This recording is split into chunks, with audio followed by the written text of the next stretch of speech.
Alors, pour introduire ce chapitre sur la réfraction, nous allons faire une petite expérience amusante qui vous réclamera uniquement un chewing-gum, une pièce de monnaie et deux casseroles d'eau.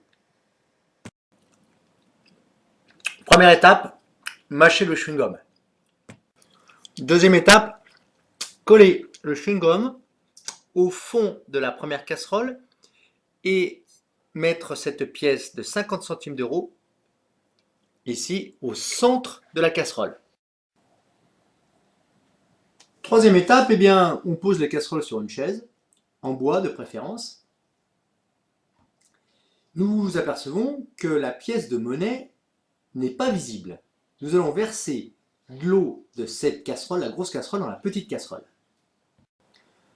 Action, nous versons l'eau dans la petite casserole. Observez ce qui se passe.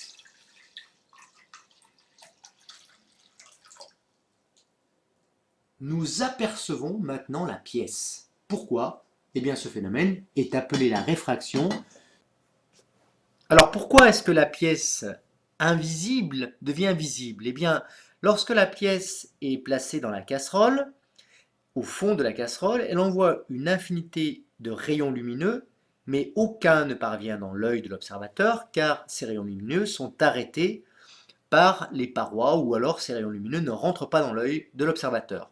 Alors que ici, nous voyons que lorsque l'on remplit la casserole d'eau, les rayons au passage entre le milieu R et le milieu O sont réfractés, ces rayons sont réfractés, c'est-à-dire déviés, et certains parviennent dans l'œil de l'observateur. Donc l'observateur voit la pièce, celle-ci devient visible. Le phénomène de déviation des rayons lumineux est appelé la réfraction. Chapitre 3, dispersion et réfraction de la lumière. Grand 1, étude de la réfraction. Nous allons cliquer sur cette animation pour voir ce qu'est la réfraction. Un rayon lumineux incident provenant dans l'air va frapper une surface délimitant l'air et le plexiglas. Ceci est un hémicylindre, une moitié de cylindre en plexiglas. Eh bien, nous voyons que ce rayon lumineux est dévié. Ce phénomène est appelé la réfraction.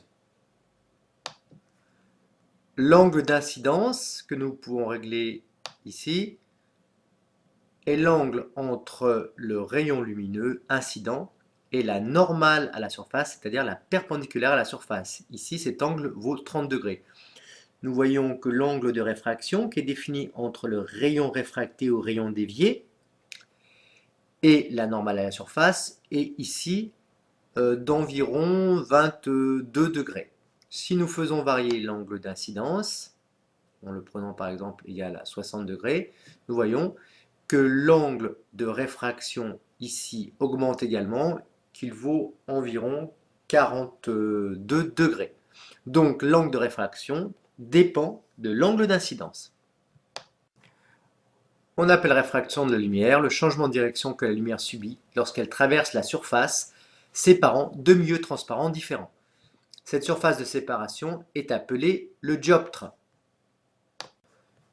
Sur cette figure est représenté l'angle d'incidence I1, l'angle de réfraction I2, la normale à la surface, le rayon incident et le rayon réfracté. Le milieu 1 dans notre cas précédent était l'air, le milieu 2 le plexiglas.